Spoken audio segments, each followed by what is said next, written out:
Hey everyone, Miss Caroline here. In this video, I am going to be going over our Lesson 1 homework on the Lifeline of the Nile. So it's our first homework in our new unit on ancient Egypt. And before we get into it, I just want to review the questions that we're going to be asked and the key vocabulary. So remember, I always save this summarizing or main idea question for the end because we have to read the whole thing before we know what detail we can fill in here. So let's look ahead at these other ones. So number 2, describe the route of the Nile River. Use the word delta in your answer. All right, so that's going to be one of our key vocabulary words that we're going to learn, and we have to make sure that we include it in our answer. Number 3, what solutions did the Egyptians come up with to deal with the flooding of the Nile? Number 4, how is the Nile a giver and taker of life? And our critical thinking question is focused on making inferences. And it says, suppose the Egyptians had not tried to predict when the Nile would flood. Do you think their civilization would have lasted very long? Explain your answer. All right, so this should be pretty easy for you after class that we had today because all of these things were talked about.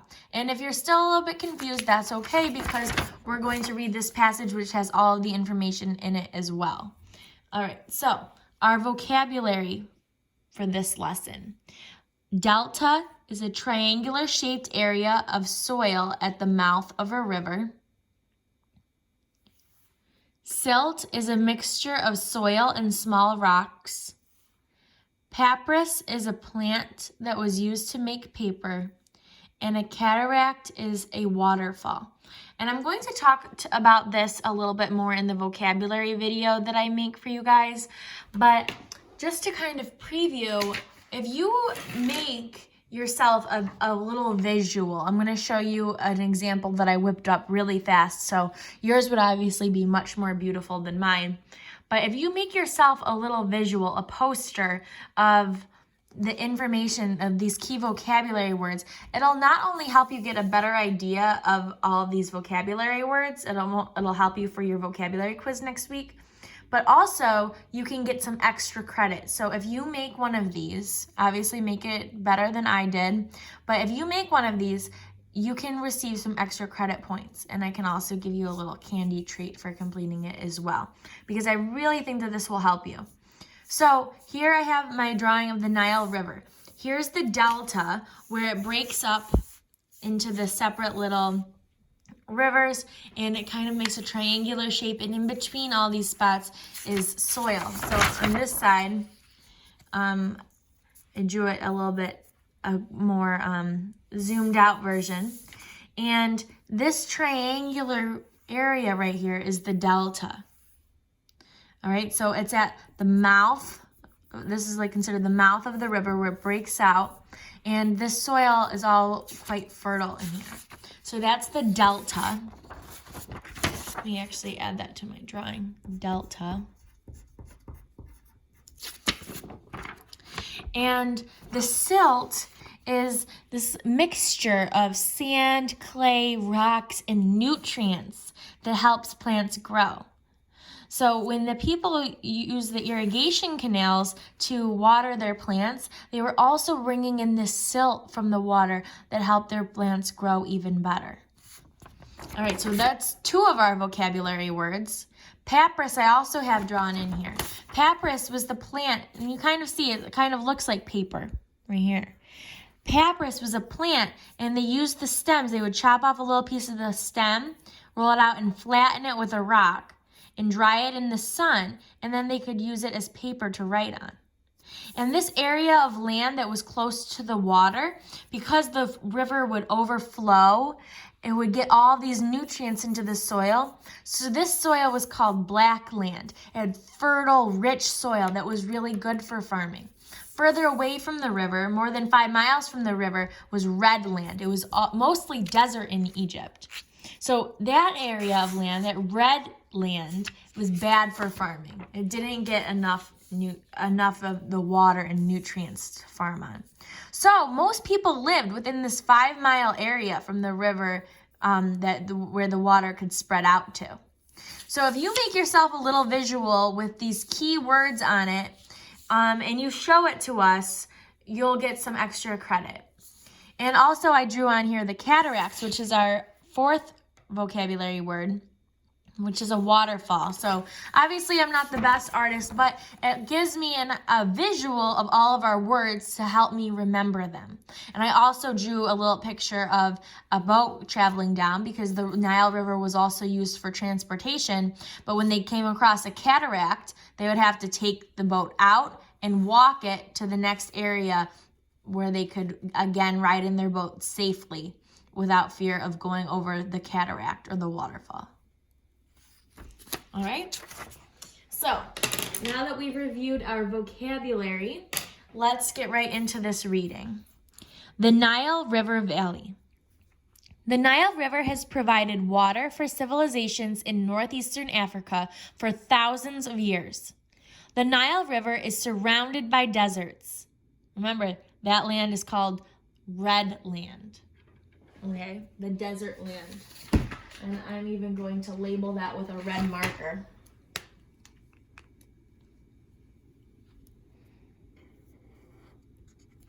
Red land. It is more than 4,000 miles long, and it is the longest river in the world. The river begins in East Africa and flows northward into Egypt. Egypt is a country in the Nile River Valley. The Nile flows through a delta, a triangular-shaped area of soil at the mouth of a river. A delta looks like fingers spread out, water flowing northward. So let's just look at that really quick. So here's the mouth of the river. Here's the little fingers of water spreading out. And the mixture and the soil all through here. All right. So again, a delta looks like fingers spread out. Water flowing northward carried silt, a mixture of soil and small rocks. The river brought silt into the delta. Egyptian civilization began along the Nile River. The Nile irrigated land that stretched about 5 miles on both sides of the Nile. So we could add to our pictures. So first of all, there was a lot of silt in here that would deposit in all these areas. And also, as a reminder, this area of land, the black land, that was about 5 miles on either side. 5 miles here, all the way across, that's about 5 miles. And same thing on this side, 5 miles.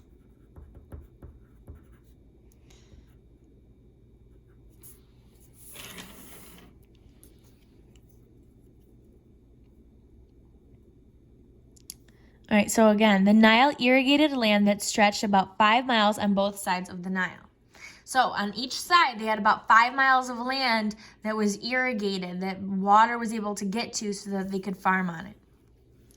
All right, our next chunk is on giver of life. But before we do that, let's look at our questions. So right here, describe the route of the Nile River. So describe the path that it takes as it's flowing. And we have to use the word delta in our answer. So we already know we're getting our answer from this area right here. Here's where we talk about delta. And here it talks about the path that it takes. The river begins in East Africa and flows northward into Egypt. And we know it flows through a delta.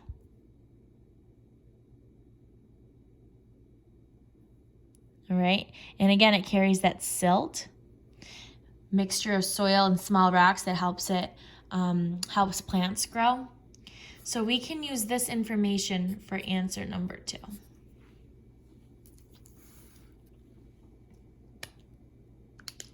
All right, let's look at giver of life. So this is how the Nile is good. If it gives life, it's helping people.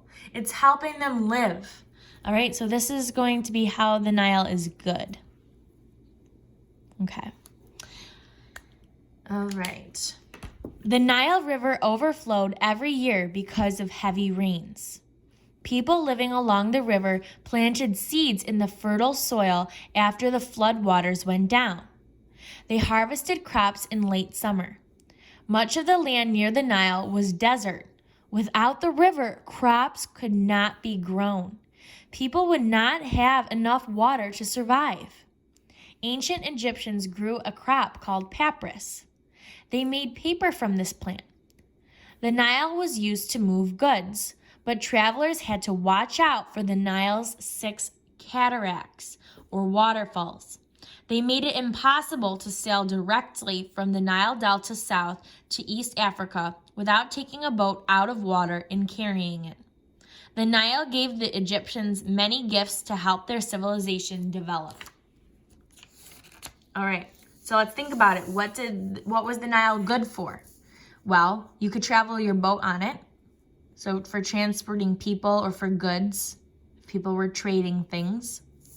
People could also use it to irrigate, dig their irrigation canal to water their crops. And they could use it to drink out of.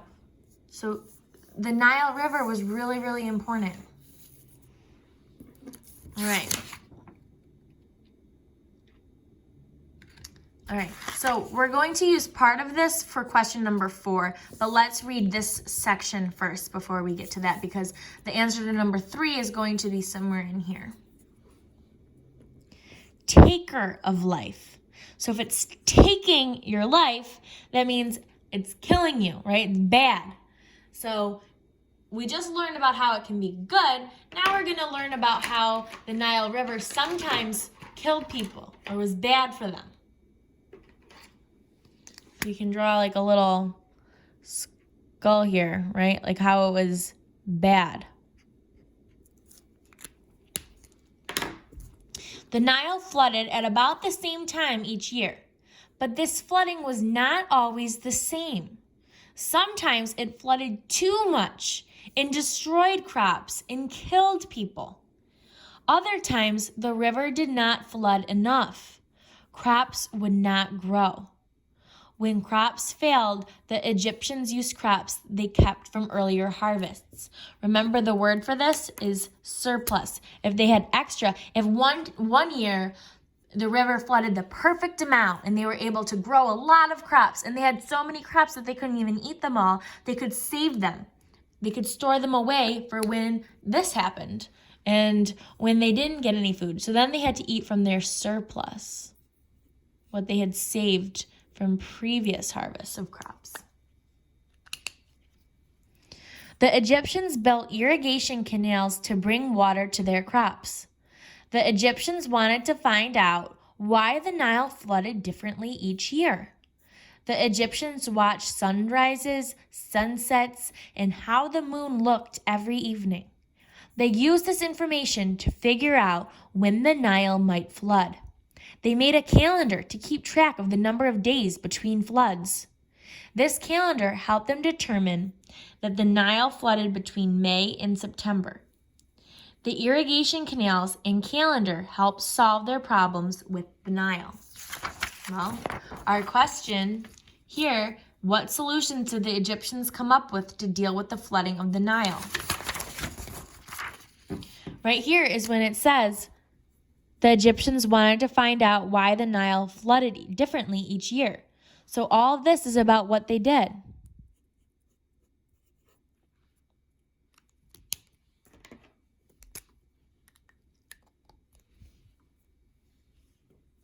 They watched sunrises, sunsets, and the moon. And they tracked it. This is what the sun looks like today. This is what the moon looks like today. So they used that to help them, and they made a calendar to keep track of the number of days between the floods. So they would mark which days there was the flood, and then which days there wasn't a flood. So then they could tell, okay, well, there's always seems to be 200 days between when the first flood ends and the next one begins. So they could use that to help them. All right? And this last sentence here summarizes the whole thing. Irrigation canals and a calendar help solve their problems with the Nile. Irrigation canals helped them when they weren't getting enough water, right? They dug the irrigation canal, could bring the water right to their crops. And keeping a calendar by watching the sun and moon helped them figure out when the flooding was going to happen. All right, and our number 4 says, how is the Nile a giver and taker of life? Well, you're going to use these 2 paragraphs, the giver of life paragraph and the taker of life paragraph. Both of these together will help you with number 4. So basically, what was good about the Nile? How did the Nile help people? And how did it take lives? What happened that sometimes it would kill people or destroy the crops, right? So look in this beginning part here. And there's a lot of stuff in here, okay? So give a couple of examples of how it helped people and helped give them life, and a couple of examples of how it took people's lives sometimes. All right. And our critical thinking question. So, if the Egyptians had not figured out when the Nile would flood, so if they hadn't figured out, made a calendar to track when the flooding would happen, do you think their civilization would have lasted very long?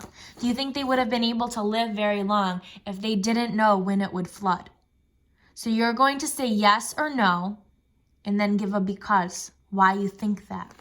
So it's your opinion, but you have to support it. You can't just say yes or no. So I'll work backwards here. So for this one, you're going to say, I do, or you're not going to write both of these, I do or I do not. So you're going to pick one of those.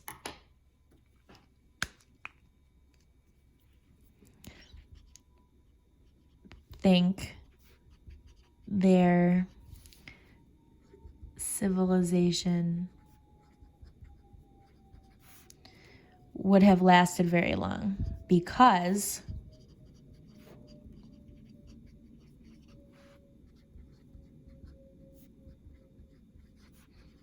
and then give your reasoning based on the information that you've learned in the text. All right, I'm going to go back to 2 and give these sentence stems, and then we're going to tackle number 1. So, describe the route of the Nile River. So you can start out, the Nile River flowed, and you're going to say from what we highlighted, what direction it flowed. And then you're going to make sure you use this word delta in our answer. Okay? All right, so right here, it flowed through the delta, and it flowed from East Africa northward into Egypt and through a delta. That's what you have to include for number 2. Don't forget that you have to use delta in your answer. Number 3, what solutions did the Egyptians come up with to deal with the flooding of the Nile? So, to deal with the flooding of the Nile,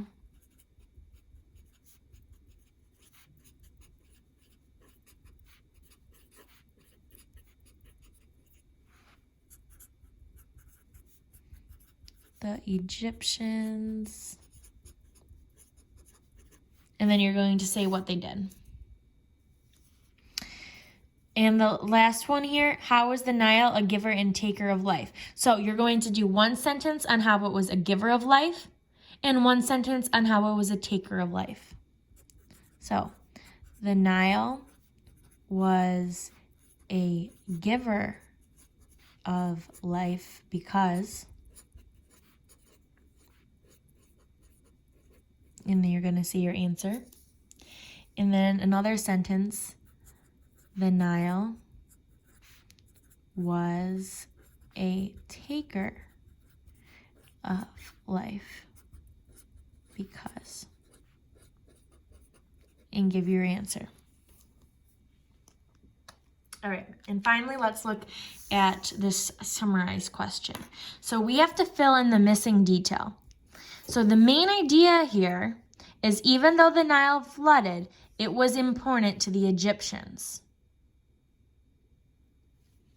So we have sometimes the Nile flooded too much or not enough, and the Egyptians made calendars to keep track of when the Nile would flood. All right, so we have that sometimes it flooded too much and not enough, and we have one of the things that they did to solve the problem of when it of keeping track of when it was going to flood. So maybe here, let's put something good that the Nile did. How did the Nile help them? So in this box, I want you to put